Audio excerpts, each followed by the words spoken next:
esse ciclo de pregações, trazendo a palavra, um enfoque de família.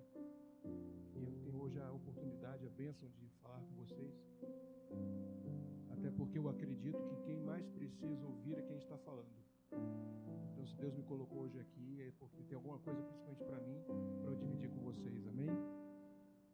Queria pedir que você inclinasse sua cabeça, vamos orar. Pai amado, Pai querido, que privilégio, meu Pai. Teu povo se reúne e te busca, Senhor, independente das circunstâncias. Nós não estamos ligados no que está lá fora, meu Pai, mas nós estamos aqui ligados em Ti, Senhor, porque o Senhor nos ensinou que todo aquele que te buscar de todo o coração te encontraria, Senhor. Que o Senhor se faça presente, meu Pai, em cada família aqui representada, Senhor, em cada lar. Põe teu anjo, meu Pai, com a espada desembainhada na frente de cada casa, de cada família, Senhor. Protege-nos do mal, dos perigos visíveis e invisíveis, Senhor.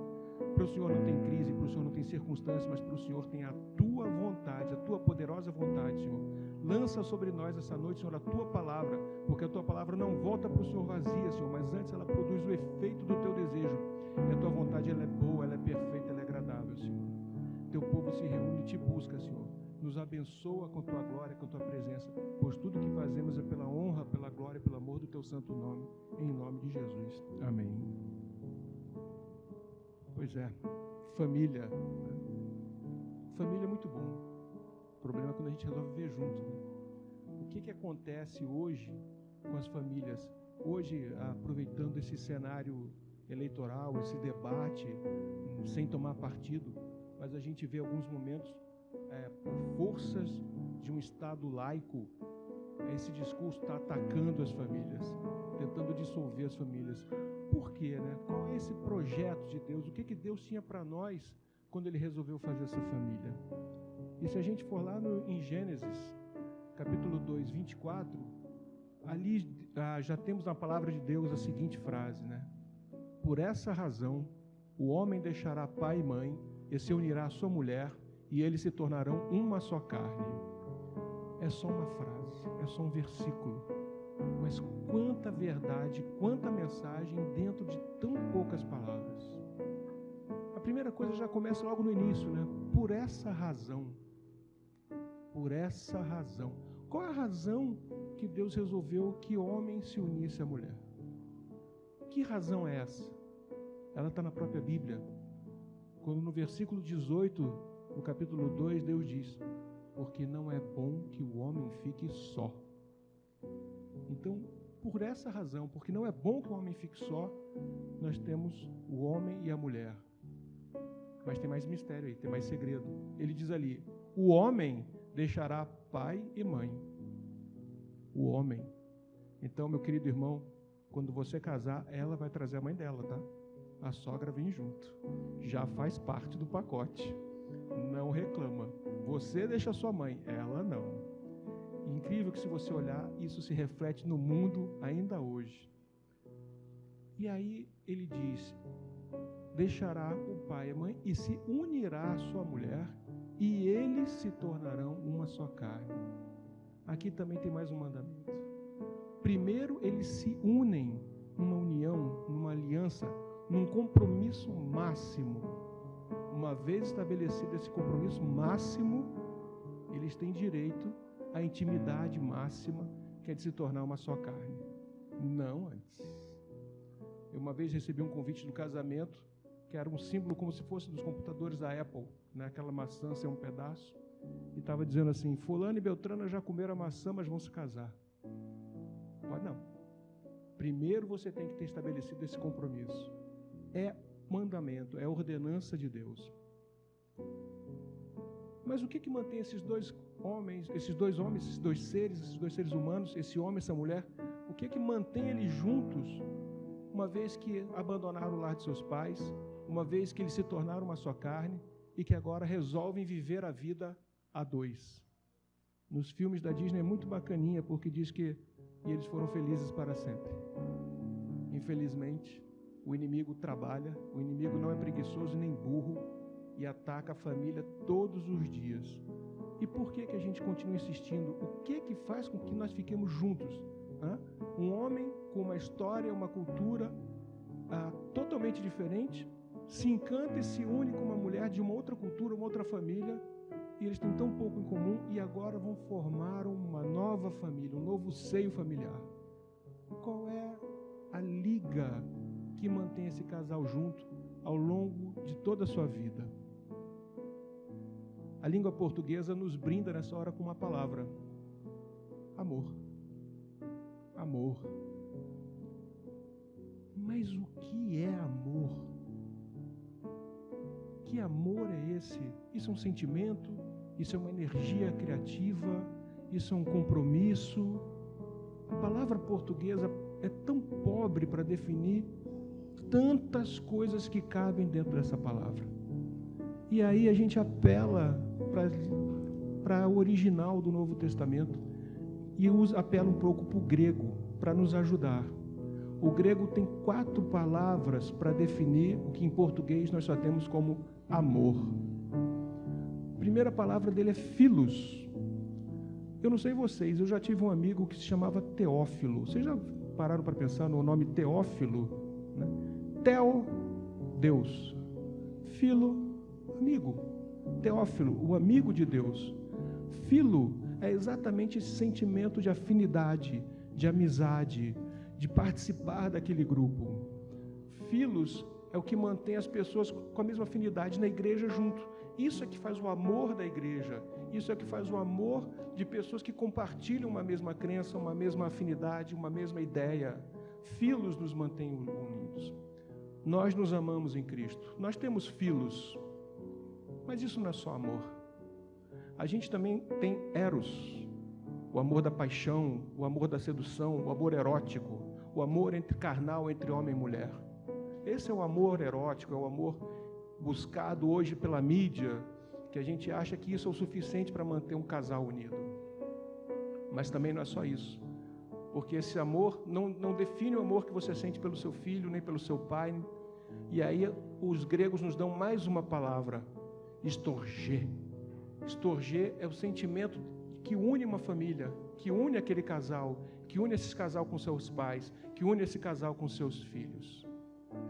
Mas ainda tem uma 4ª e última palavra para definir amor, que é ágape, o amor que Jesus nos ensinou. E esse é o amor que eu tenho pedido para desenvolver no meu coração em oração. Eu tenho pedido a Deus que me dê esse amor, porque sem Ele eu não consigo cumprir os 2 mandamentos mais importantes que Jesus deixou para nós: amar a Deus acima de todas as coisas e a meu próximo como a mim mesmo. Sem ágape eu não consigo obedecer à ordem do meu mestre. Então a gente precisa sim ter filos, a gente precisa sim ter eros, a gente precisa sim ter storgê, mas a gente precisa estar buscando ágape, que envolve tudo isso. Ágape é o amor criador. Em 1 Coríntios, capítulo 3, versículo 4, a gente tem uma definição maravilhosa, e eu escolhi particularmente essa versão, porque mais uma vez a gente tem alguns segredos aqui dentro. Está lá em 1 Coríntios 13, 4. O amor é paciente, o amor é bondoso, não inveja, não se vangloria, não se orgulha, não maltrata, não procura seus interesses, não se ira facilmente, não guarda rancor. O amor não se alegra com a injustiça, mas se alegra com a verdade. Tudo sofre, tudo crê, tudo espera, tudo suporta. Essa versão, ela tem uma pimenta escondidinha dentro dela que me chamou a atenção. Está ali quando diz assim, olha, o amor não se ira facilmente, porque Deus é amor, mas Deus se ira. E a Bíblia diz que coisa horrorosa é cair na mão do Senhor. Então ali me diz que esse amor de Deus não se ira facilmente. E logo na sequência ele diz, não guarda rancor. Ágape. É esse o amor que a gente precisa ter na nossa sociedade, mas também serve para a nossa família, e mais nesse núcleo da família que eu estou querendo abordar hoje, que é o casal. Hoje eu queria falar do centro da família, que é o homem e a mulher, como está lá em Gênesis. O projeto de Deus, lá desde o início, era o casal. Em Provérbios 18, 22, está escrito, quem encontra uma esposa, encontra algo excelente, recebeu uma bênção do Senhor. Nós recebemos aqui a visita de um casal missionário de Moçambique, e ele estava explicando para mim, aquele dia, eu não sei quem estava aqui ouviu, quem estava aqui e viu aquele casal de Moçambique aqui? Eu não sei vocês, eu fui espancado várias vezes aqui. Eu ainda estou com aquele 3S atravessado no meu pescoço. Mas ele falou que depois de 14 anos de guerra, a população masculina de Moçambique dizimada, 54% da população com menos de 14 anos, que a mulher dele deu muita sorte de achar um homem para casar. A Bíblia diz que quem teve sorte foi ele, porque ele foi abençoado em receber essa esposa. Agora, por que eu escolhi falar do casal? Qual a importância do casal na vida do crente, na nossa sociedade, em tudo aquilo que a gente tem pregado e vivido? Porque se a gente pensar, esse casal, acima deles, eles estão agora já em idade madura, suficiente para casar e constituir a sua própria família, eles serão responsáveis pelos seus pais na velhice.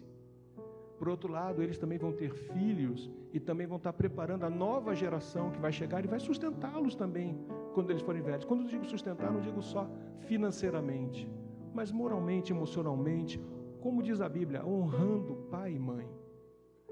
Agora, por isso é que o nosso inimigo tem atacado tanto esses casais, porque se ele tiver sucesso e esse casal se desmanchar, nós voltamos à Bíblia, e a Bíblia traz para a gente duas grandes preocupações sociais que Deus registra o tempo inteiro: cuidai dos órfãos e cuidai das viúvas. Se esse casal deixar de existir, seus pais ficam sem esse suporte, assim como seus filhos. É por isso que é tão importante a gente hoje estar falando nessa preservação do núcleo da família, o centro da família, que vai formar uma rede de casais independente da idade deles. Os casais dos avós, os casais do marido e da mulher e os casais que os filhos vão estar formando. Essa é a família que Deus tem planejado para nós. E o que tem acontecido na história da humanidade para cá? Até o século XVIII, casamento era um negócio. O homem precisava casar.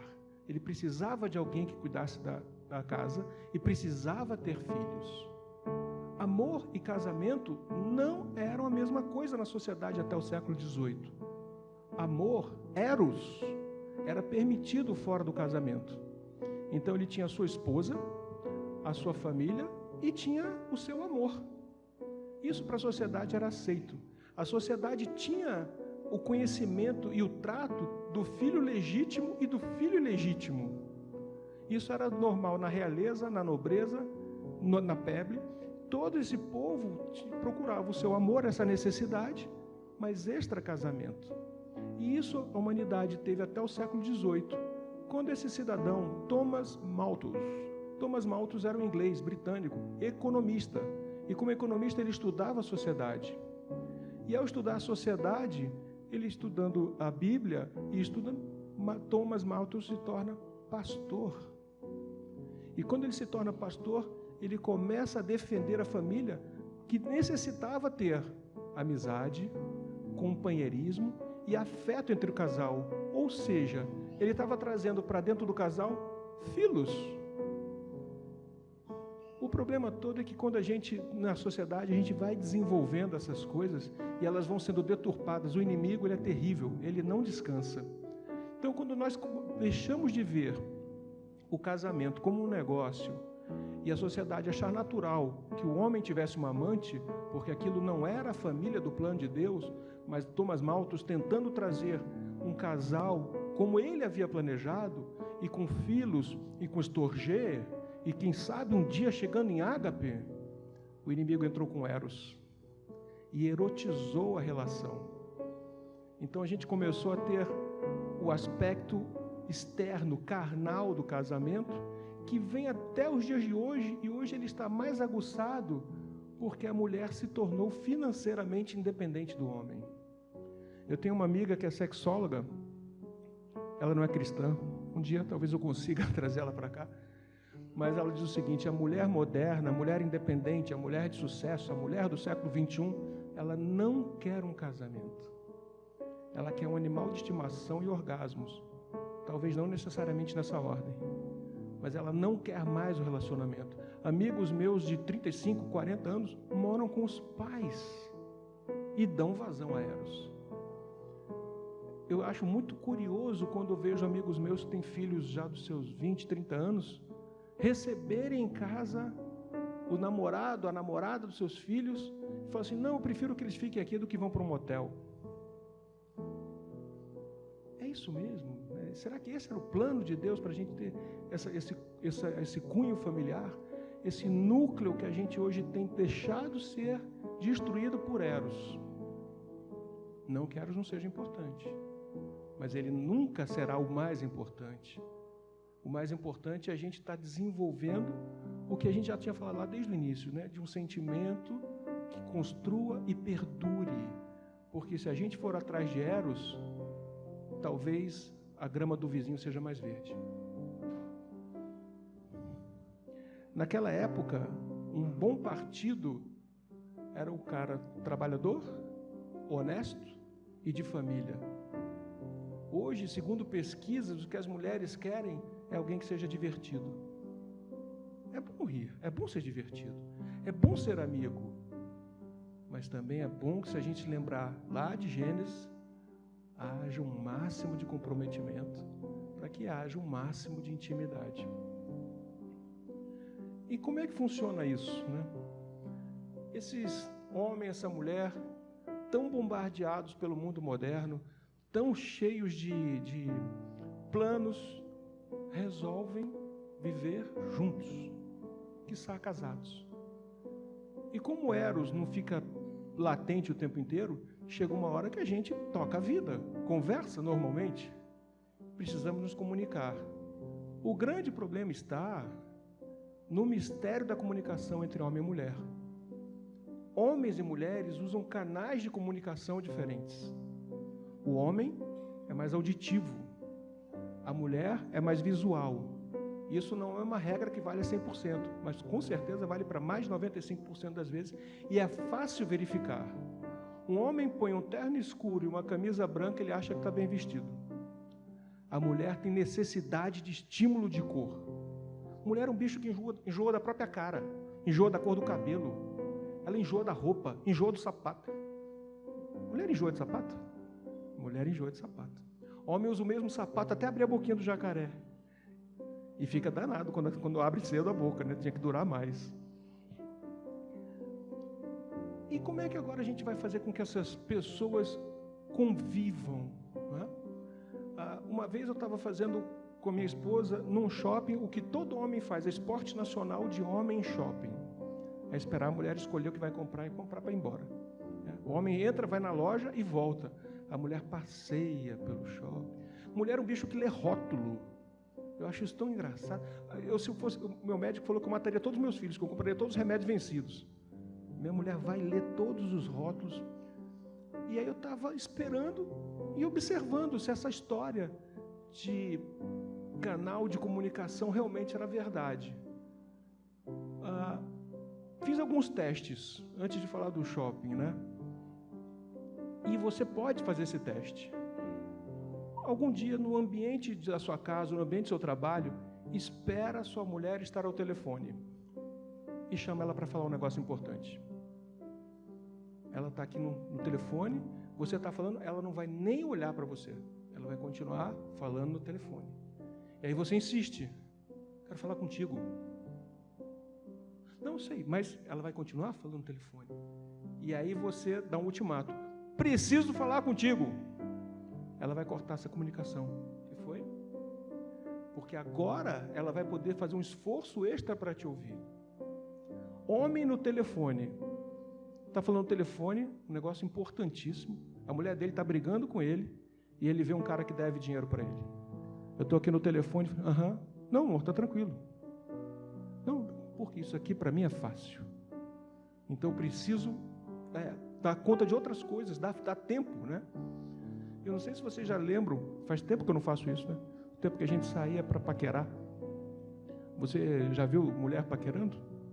Ela está parada com uma amiga dela, e aí entra no restaurante, na festa, aquele paquerinha dela. Aí a amiga faz assim, chegou. Ela faz assim mesmo. Nossa, mas que sapato ridículo é aquele? Ela leva 3 segundos para medir o cara. Já homem, andando na rua, aí ele vê a beldade dos sonhos dele, né? Quando ele olha para frente, dá de cara com a mulher dele. O que foi que você estava olhando? Ele não olhou muito, é porque isso aqui para ele é lento. Ele leva tempo para entender isso. E só para comentar, para falar do shopping, o sinestésico, para acabar de complicar a nossa vida, o canal de comunicação da mulher visual, do homem auditivo, tem um terceiro canal de comunicação que não tem a ver com sexo. Tem a ver com capacidade cognitiva, o intelecto. As pessoas com intelecto um pouquinho menor, elas são sinestésicas. Que bicho é isso? Não adianta você explicar o jogo, a pessoa tem que jogar. Não adianta você falar e explicar como é que é. Ela tem que tocar. Se ela não puder tocar, ela não entende. Bom, e aí, estou lá no shopping, minha mulher fazendo as compras, e eu testando essas teorias. Entrou na sapataria uma menina dos seus 16 anos, 17 no máximo, muito bem arrumadinha, muito bonitinha, com provavelmente a mãe, e a mãe nitidamente menos provida, né? Uma roupa mais simples, um olhar mais simples, um cabelo mais simples. E a menina queria um sapato que não era barato. Quando a menina pegou o sapato e botou no pé, ela fez um negócio que eu nunca tinha visto na minha vida. E pasmem, fiquei chocado porque fui descobrir que isso as mulheres fazem demais, é comum para as mulheres. Ela botou o sapato, correu até o espelho, virou de costas e olhou o sapato de costas. Eu nunca fiz isso na minha vida. Carlos, você já fez isso? A minha filha tinha 9 anos. Papai, eu quero a Melicinha. Falei, quer o quê? Quero a Melicinha. Aí eu falei, compra a Melicinha para ela. Não pode não, a Melicinha tem salto. Eu falei, mas é infantil? Eu falei, compra a Melicinha para a menina. Vem cá, minha filha, vamos comprar a Melicinha. Fomos lá comprar a Melicinha, compramos a Melicinha, saímos da loja, ela deu o terceiro passo, olhou para mim e falou assim, pai, você viu? Eu falei, não, minha filha, o quê? A menina olhando para a minha Melicinha? Mulher é um bicho realmente diferente e percebe coisas que a gente não percebe. Mas a menina queria aquele sapato. Só que quem ia comprar o sapato era a mãe. Ela sentou e começou a falar para a mãe das maravilhas daquele sapato. Sapato maravilhoso, sapato não sei o quê. E a mãe com um olhar de peixe morto. Eu pensando com meus botões, não vai ganhar sapato. Perdeu o sapato. E uma hora a menina falando do sapato, gesticulou e aproximou o sapato. E a mãe tocou no sapato. Quando a mãe pegou naquele sapato, o rosto dela se iluminou. Ela abriu os olhos. Eu falei, gente, ela é sinestésica. E ela começou a falar do sapato, concordando com a filha tomou o sapato, a mãe apagou de novo. Eu com meus botões, devolve o sapato, senão não vai ganhar. E agora? Tem gente que é visual auditivo, tem gente que é visual, tem gente que é sinestésico e eles se casam. Estão casados do trabalho, cansado. Abre um jornal, abre uma internet e ela quer falar do dia. E ele fica assim, nem olha, né? Tá,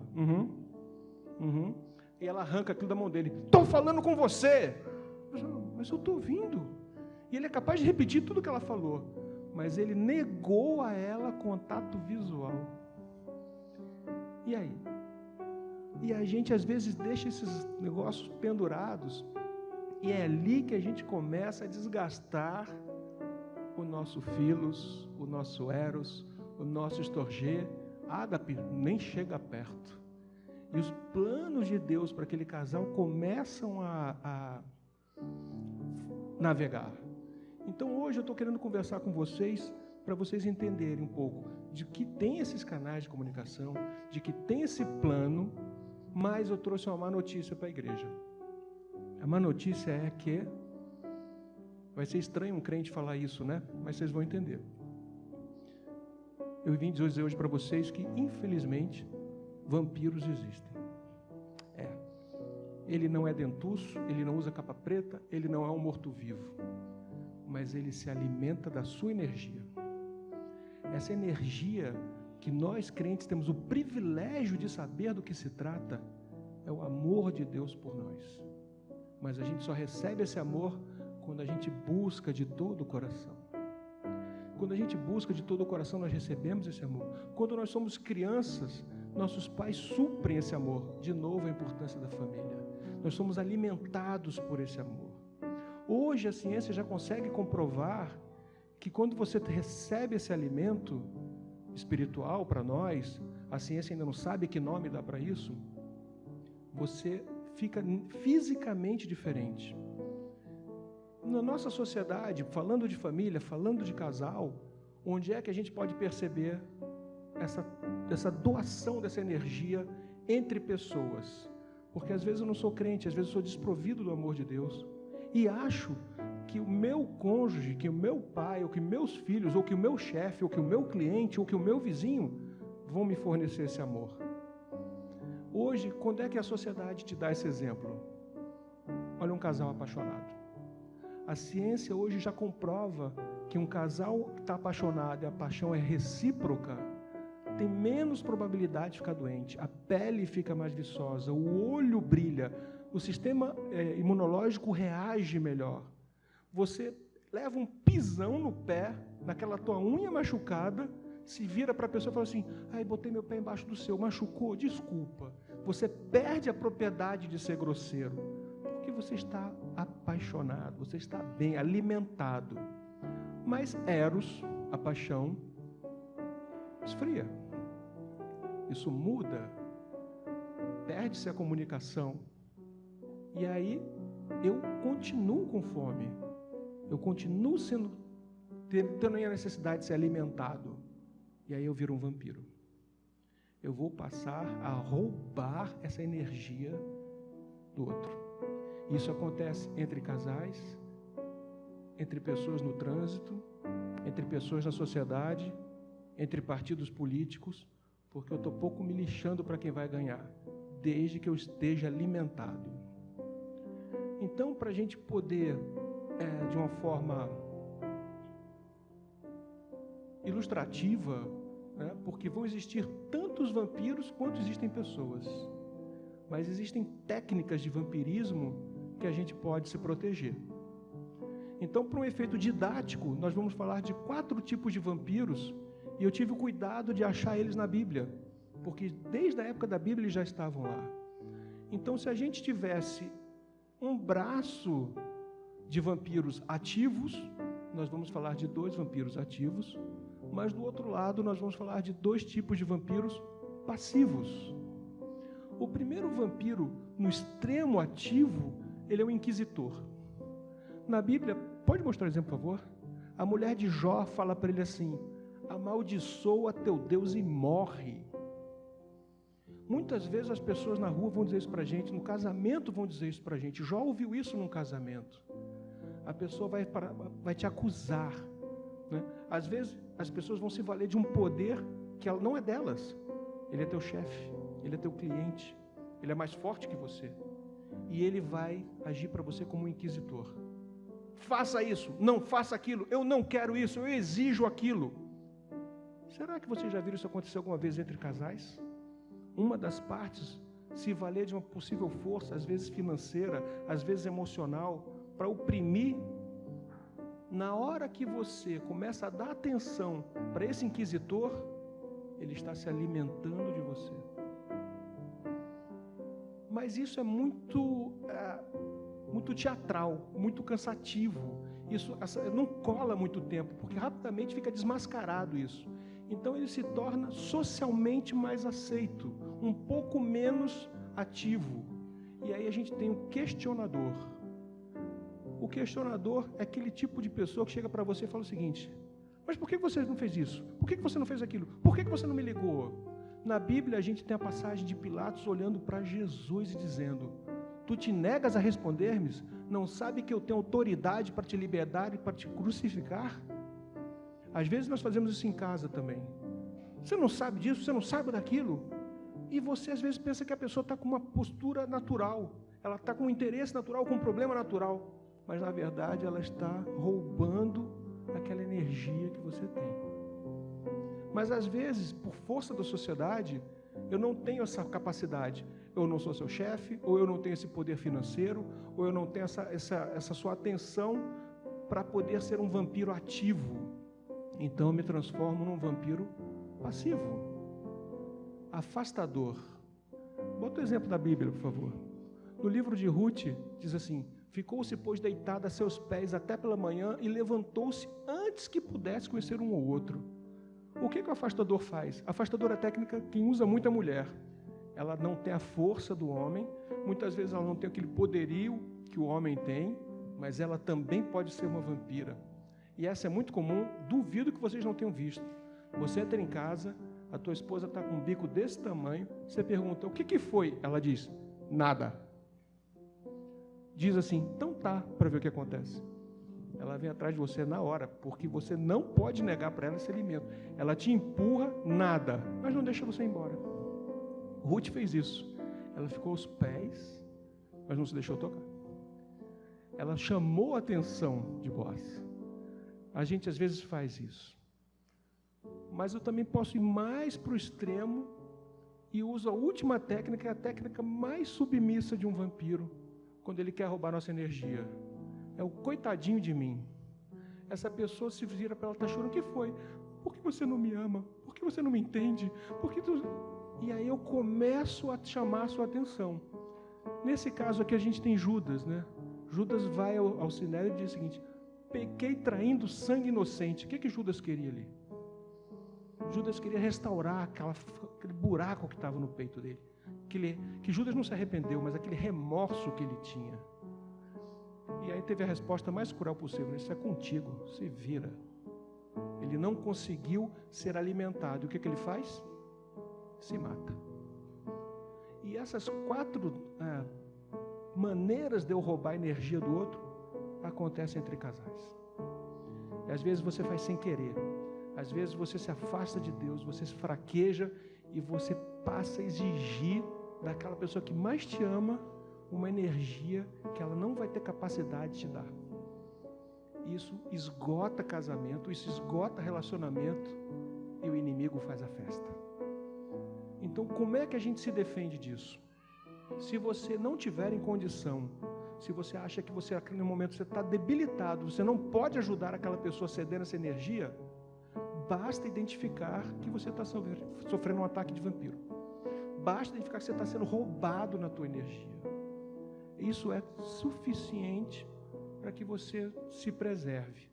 Mas, às vezes, por amor, você sabe que você precisa alimentar aquela pessoa. Aquela pessoa que está te vampirizando, às vezes são seus pais, são seus filhos, é a pessoa que você ama. E agora? Você se conecta, a única fonte que pode te alimentar em oração e pede para Deus te usar como se você fosse um canudo. E Ele dá aquela força que vai alimentar a pessoa que está com você, até que ela possa voltar a andar nas suas próprias pernas. E aí você, exercitando o ágape, restaure e sara aquela pessoa. Isso é importantíssimo, porque tem acontecido de ter eliminado casais, atacado os pais e deixado os filhos órfãos, quando a gente se separa desse tipo de bênção que Deus tem prazer em dar para a gente. Eu coloquei ali uma reflexão para a gente pensar, que ilustra todo esse vampirismo, toda essa sede que a gente tem, e é tão fácil identificar. O caso é o mesmo, mas os desfechos são diferentes. Graças a Deus, essa história hipotética nunca aconteceu com ninguém, mas poderia acontecer comigo ou com você hoje. Imagina a seguinte situação. Um casal resolve se encontrar na sexta-feira para o cinema após um dia de trabalho. Ele vai sair do trabalho dele, vai encontrá-la no cinema, e ali eles iniciam o fim de semana. Ele fica preso no trânsito. Não chega a tempo da sessão do cinema, se atrasa. Primeira reação dela: cara, não adianta marcar nada com você. Tudo que a gente marca dá errado. Você não é digno de confiança. Não adianta. Segunda situação. Ela diz: cara, perdemos o filme. Você chegou atrasado. Nessa situação, o que um marido inteligente fala? Fiquei preso no trânsito. Vamos fazer o seguinte, a sessão era às 8, perdeu, não deu tempo? Depois a gente não ia jantar? Vamos fazer diferente? A gente compra o ingresso das 10, vai jantar agora, depois do jantar a gente volta para o cinema. Resolvido o problema. Mas a primeira situação gerou um ataque, uma perda e um ressentimento. O que eu quero que vocês levem para casa hoje? Se o problema for o problema, a gente ataca o problema, resolve o problema. Mas se o problema for o outro, é fim de relacionamento. E o inimigo ganha o jogo. Então isso é que eu queria deixar para vocês hoje. Não desfira ataque pessoal. Ore, respire, se acalma, identifica o problema. Porque se você não exercitar esse perdão, você perde a bênção. E você sabe que o segredo para ser abençoado é abençoar. Nessa hora que você se expõe, perdoa e abençoa para ser abençoado. E preserva a sua família e não dá essa alegria para o inimigo. Eu me sinto particularmente feliz. Eu, no início dessa nossa conversa, dessa pregação, eu falei que eu estava feliz por vir falar, porque talvez eu que mais precisasse ouvir. E eu hoje, perante a igreja, eu confesso que muitas vezes eu fui um vampiro. E vampirizei meu primeiro casamento até que não sobrasse nada. Mas como a gente cantou hoje aqui no início, Deus não desistiu de mim. E Deus me deu pela segunda vez uma esposa. Eu gosto de contar essa história porque nós trabalhávamos juntos, embora em prédios diferentes. Eu, como um bom vampiro e um bom cavalo, eu só conhecia por telefone e tinha que fazer questão de brigar com ela por telefone.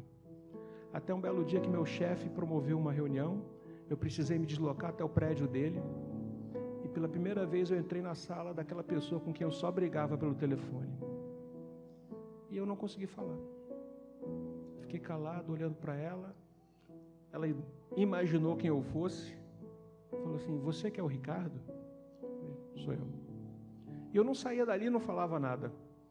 Ela se virou para mim: você quer falar alguma coisa comigo? Eu disse: quero. Me faz um favor, anota para eu não ter que ficar repetindo. Eu queria falar uma vez só. Ela me olhou com aquela cara de: ai meu Deus, de novo. Pegou um bloco, fala. Você vai anotar? Ela voou. Eu disse: tá bom. Anota aí, por favor. É assim, ó. A gente vai casar.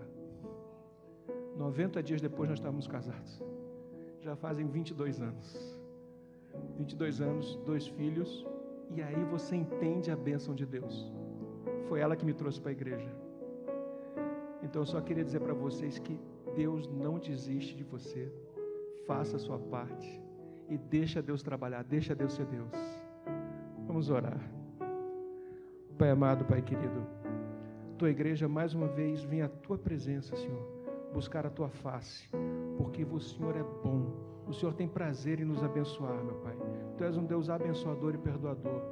Eu faço, meu Pai, hoje meu testemunho perante a tua igreja, Senhor, para que a família, plano de Deus, meu Pai, povoe o mundo, para que nós, quando ficarmos entrados em dias, meu Pai, quando formos velhos, saibamos que nossos filhos vão estar conosco e que nossos filhos farão filhos que serão tementes ao Senhor, meu Pai.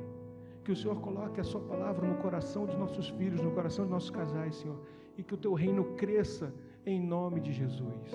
É o que te pedimos e agradecemos como teus filhos, Senhor. Amém.